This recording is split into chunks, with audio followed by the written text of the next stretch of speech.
Salut les amis. Alors bienvenue dans cette deuxième partie pour la pâture Raptor. Du coup voici le résultat. Je suis très content du résultat. Je ne m'attendais pas en fait à un résultat aussi propre.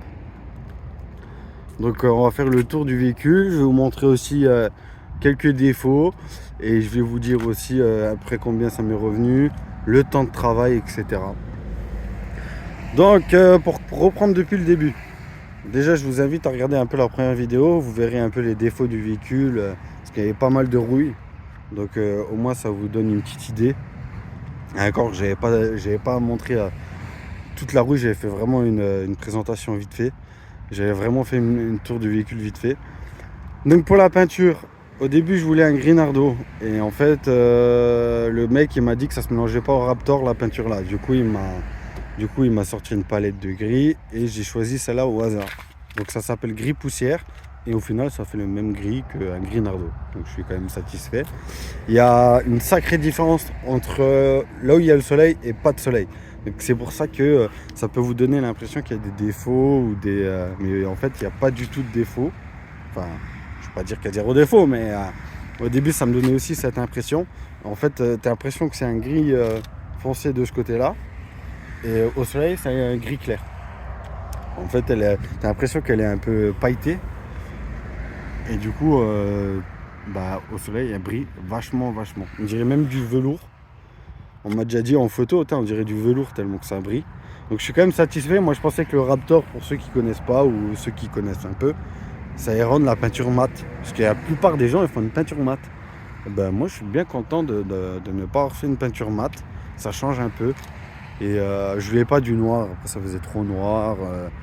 Du noir, il y en a un peu partout. Bon, du gris aussi, il y en a un peu partout, mais ça sort quand même un peu du lot. Au début, je me suis dit si je le fais jaune entier, mais voilà, c'est un ancien modèle, faut que ça reste quand même pas trop bling bling, trop flashy. Donc le gris, je trouve que c'est un bon compromis. Alors, il y a 2-3 petits défauts. Alors ici, là, vous verrez peut-être pas, mais il y a un peu de blanc. Donc ça c'est aussi des trucs où il me reste encore 2 bombes de peinture où un jour je vais les refaire, de toute façon je vais les refaire parce que sinon ça va me stresser. Donc j'enlèverai ça, je referai un petit coup de blanc là. Je sais qu'il y a 2-3 défauts, là aussi au bout je crois il y a un peu de blanc mais ça se voit, il faut le savoir, de toute façon il faut le savoir. Moi je le sais, c'est pour ça que ça me saoule. Après c'est parce que ça fait 10 fois que je fais le tour du véhicule, je l'ai nettoyé un peu, etc. Pour les autocollants, je déconseille de faire ça. C'était une vraie galère. Le résultat est pas mal. J'aurais peut-être dû prendre un peu plus grand pour que ça soit un peu plus prononcé. Mais vous voyez dans la première vidéo, dans la première partie, on avait peint en vert, on avait collé des autocollants. Heureusement que c'est le père de ma compagne qui a quasiment tout fait. Tous les boulots le plus chiant c'est lui qui a fait. Parce qu'il est mécano, mais il n'est pas carrossier. Donc il connaît un tout petit peu. Et en fait, moi je me suis dit facile, on va mettre l'autocollant, on va mettre le Raptor dessus, on va décoller. Mais le Raptor il est tellement épais que tu vois plus les autocollants, donc c'était une merde pour les retrouver. Heureusement qu'il avait fait 2-3 démarquages. Et pour les décoller, il collait tellement bien que gratter au cutter, tout doucement pour choper le film. Et du coup il y a des endroits et des impacts de cutter, de blanc. Tellement que c'était une galère à le décoller. Tellement qu'il collait. Là il y a encore la colle, je ne l'ai pas enlevé. J'attends vraiment que le Raptor il sèche bien. Une semaine facile. Et du coup c'était une vraie misère pour ce que c'est. Après le rendu il est bien. Je l'aurais peut-être fait un peu plus grand, mais il y en a plein qui me disent non comme ça c'est parfait. Après à la caméra il se voit pas très bien. Même le vert pomme de loin, il floute. T'as l'impression que il y a un petit effet d'optique, donc tu vois pas vraiment ce qui est écrit. Donc je pense que si je l'aurais fait une autre couleur, on l'aurait mieux vu. Mais je sais pas pourquoi, j'avais ce vert pomme en tête qui me plaisait bien. Défaut. Là, j'ai poncé le carreau. Là, ça me saoule. Du coup, je vais devoir changer le carreau parce qu'en fait, il était à moitié ouvert celui-là. On n'a pas pensé à descendre les vitres quand on a tout démonté. Et on avait protégé, mais pas assez. Ça a dû traverser. Du coup, là, poncé. Là, pareil, un tout petit peu poncé. Alors, je sais pas si on le verra. Mais là, ça va, c'est tout en bas, donc ça se voit pas. Mais là, c'est vraiment au niveau de la vision. Ça, quand le carreau il est remonté. Du coup, je suis dégoûté. Deuxième point, les vitres teintées, j'en avais jamais fait, là j'en ai fait, j'ai pris le film au action. Je m'attendais à vraiment que ça soit une catastrophe. J'en avais jamais fait. Il m'a montré un carreau. Après, j'ai essayé de me débrouiller au mieux. Tu vois, il y a aussi du ponçage. Il y a plein de petits points. Parfois, il y avait de la poussière. On l'a fait dans un garage qui n'avait pas de dalle en béton. C'était de la poussière. Du coup, il y a des endroits où il y a des défauts. Celui-là, il est plutôt bien fait. Le plus gros défaut, c'est derrière. De toute façon, c'était sûr. Parce que le carreau, il est arrondi. Il y a des bulles d'air. Mais de loin, ça se voit pas. Et puis, à cause du dégivrage, je vais y arriver. On voit qu'il y a des défauts. De toute façon, c'est pas du bon film. Ça prend pas la forme exacte et du coup, on voit quelques défauts. Bon, de loin, ça se voit pas. Donc, voilà. Je suis quand même assez satisfait du résultat. Revenons sur la peinture. Donc, les insignes, je les ai aussi fait en vert pomme. Ça ressort vraiment bien. Je suis vraiment content si vous voulez voir le résultat. Accord des défauts, là vous voyez il y a du blanc, donc ça me perturbe. En fait il faut savoir que la peinture là, au moment où tu la projettes, elle est tellement couvrante que tu as l'impression que c'est parfait, et quand elle durcit en fait elle se rétracte tellement, donc même parfois tu découvres des trucs au bout de 4 jours parce que le cœur il n'est pas encore sec. Donc ça c'est des défauts enfin c'est des défauts que j'ai vu hier, hein, qu'on avait fait le tour du véhicule, on n'avait même pas vu, hein. Mais voilà, là aussi c'est un peu blanc. Et ça je vais le rattraper, je vais repasser un coup parce que ça. Voilà, je veux quand même que ça soit nickel. C'est déjà on s'est donné les moyens de le faire. C'est pour que ça soit propre. Déjà les heures qu'on a passées dessus, je veux que ça soit parfait. Du coup là je referai. Parce que là on a même sorti le véhicule. On a repassé une deuxième couche ici, même une troisième couche, parce qu'il y avait plein de défauts, parce que c'était le côté qui était à l'ombre dans le garage. C'est pour ça que là, on a un peu de peinture, parce qu'on avait protégé, mais mal protégé. Donc, qu'est-ce qu'il y avait aussi, si vous vous rappelez, ben voilà, là, il y a encore un peu de blanc. Donc, pareil, bon, en fait, il y a un peu des défauts partout, c'est pour ça que je vais devoir tout cacher nouveau, pour faire juste 2 coups de pistolet, pour que ça soit bien caché. Dans la première vidéo, vous voyez qu'ici c'est complètement rouillé. Tout est refait nickel. Franchement, il a assuré. J'aurais pas fait mieux. T'as l'impression que c'est la carrosserie d'origine. Il a mis de la pâte à joint pour faire un genre de support. Et après, il a mastiqué, il a poncé la rouille, etc. On a mis du frein métaux. J'aurais pas pu faire mieux. De toute façon, tu vois, il y a plus rien, il n'y avait plus rien. Là où il y avait des gros points de rouille, c'était là aussi. Alors là, je vous mettrai des photos parce que là, on voit plus rien. Bon, là, par contre, c'est vrai que ça, on aurait pu refaire. Et on a complètement zappé. Mais bref, c'était pas le plus important. Le plus important, c'était là. Ici, il y avait tout était rouillé. Il y avait un trou comme as. Il a remis un moule en métal. Il a fait un truc nickel. La rouille est remontée carrément jusqu'ici. Le support, le pare-choc, il tenait à plus rien. Il l'a refait. Et l'autre côté c'était pareil. Et même là il y avait un trou.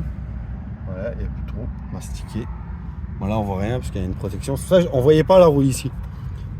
Parce qu'il y avait le cache en plastique du réservoir. Du coup en fait c'est quand j'ai démonté le pare-choc, j'ai vu qu'il y avait 15 cm de rouille. Ça m'a fait tout drôle. Et du coup ça commençait vraiment à bouffer l'intérieur. Heureusement qu'on a refait la peinture parce que dans 5 ans c'était irrattrapable déjà, c'était limite. Alors pour montrer un peu le boulot qu'on a achevé, les intérieurs de porte, hein, vous voyez que tout a été fait, tout est nickel. Comme je vous ai dit, il y a peut-être, il faut vraiment regarder de près quand tu vois un peu de blanc. Et encore ici la partie a été noire. Et il faut savoir que le Raptor sur le noir, c'était une galère. On voyait tout le temps noir, on a repassé je sais pas combien de couches pour cacher le noir. Alors que le blanc, ça c'est vite. C'est pour ça que si vous avez un véhicule blanc et que vous le peignez en Raptor, ça sera plus facile que si vous avez un véhicule noir. Je pense après. Voilà, là il y a encore il y a le joint. Et le joint comme il s'est mal mis, parce que les garde-boue sont mal mis. Je sais pas pourquoi il se recolle pas. Les pattes sont peut-être tordues, il faudrait que je démonte. Même le joint là il s'est décollé. Et comme il s'est décollé, on voit la peinture blanche. Là aussi on voit qu'il y a de la peinture blanche. Voilà. C'est des petits défauts, tu vois, je vous cache rien. Hein. De toute façon, comme je vous ai dit, c'est au bout de 4-5 jours on voit quelques défauts qui se révèlent. Donc heureusement qu'il me reste encore de la peinture. Là c'est plutôt bien fait. Comme ça je vais refaire. Alors, pour la peinture, j'ai acheté, moi j'avais acheté 16 bombes, 4 packs. Il m'en restait 3, là il m'en reste 2 parce que j'en ai claqué un juste vraiment pour la partie là à rattraper et encore on a jeté la moitié. Donc je conseille 4 packs pour faire un 4x4, donc un sacré véhicule. Et on a fait tous les intérieurs. C'est tous les intérieurs on a fait. Donc ça nous a bouffé pas mal de peinture, hein, ça il faut savoir. C'est sûr, si tu fais que l'extérieur, en 2 jours c'est fait. Hein. Tu te ponces à la machine, tu jettes 8 trucs de peinture, 2 packs et c'est réglé. Hein. Ça te suffit. Hein. Mais si tu veux faire les intérieurs comme nous, là, nickel, les mentons de porte et tout, là je vais te montrer le capot. Il y a 2 zones où on n'a pas peint, parce que c'est bon, on a ras le cul. Le capot il est peint à l'intérieur, etc. Là ici c'est peint, mais là-bas c'est resté blanc. Parce qu'on n'avait pas tout démonté, là. C'est resté blanc, de toute façon ça se voit pas. Et ici c'est resté blanc. Voilà. C'est les 2 seuls endroits qui sont restés blancs. Et puis toute la partie intérieure du moteur. Mais voilà. Au moins tu sais qu'il va te falloir 4 packs pour tout repeindre. Un gros joujou comme ça. Donc j'en avais pour 500 balles de peinture, je crois 550. Après tu as le dégraissant qui coûte presque 100 €. Un bon dégraissant, je te parle pas de l'acétone, il y en a qui mettent de l'acétone. Plein de potes mécanos qui m'ont dit t'es fou, l'acétone c'est pas assez costaud. Faut que tu achètes un vrai dégraissant de carrossier. Donc c'est plus cher. Donc il y avait ça. La peinture elle m'a revenu vraiment pas cher. C'était 20 € le litre. Donc j'ai eu pour 40 € de peinture. Donc ça c'était la bonne nouvelle. Papier à poncer, une centaine de feuilles. Vous pouvez prendre épais, hein. Vous pouvez prendre du 200, ça marche très bien. Parce que les intérieurs on les a fait à la main, c'était ça où c'était vraiment galère. Et je crois que j'ai fait le tour. Donc du coup en fait pour 750 € à peu près, bah, tu as repeint ton 4x4. Tu as repeint ta voiture. Après, il faut juste beaucoup d'huile de coude. Nous on a bossé du 7h du matin jusqu'à 22h le soir. On était morts, mais voilà. Après on l'a fait en 4 jours. Hein. On s'est manié le cul. Hein. Je sais pas comment on a fait, mais en 4-5 jours il était réglé. Hein. Donc, et puis je pensais pas que j'allais le remonter aussi vite parce que j'avais fait un bordel avec les pièces. Puis entre ce qui est rouillé, ce qui casse, etc. Donc voilà. Moi je pense avoir tout dit dans la vidéo. Je n'ai pas envie qu'elle dure 50 ans. Si tu as des questions, n'hésite pas à me les poser. Hein. Je répondrai avec plaisir. Et puis voilà. Bon, bah passez une bonne journée les gars. À bientôt. Ciao.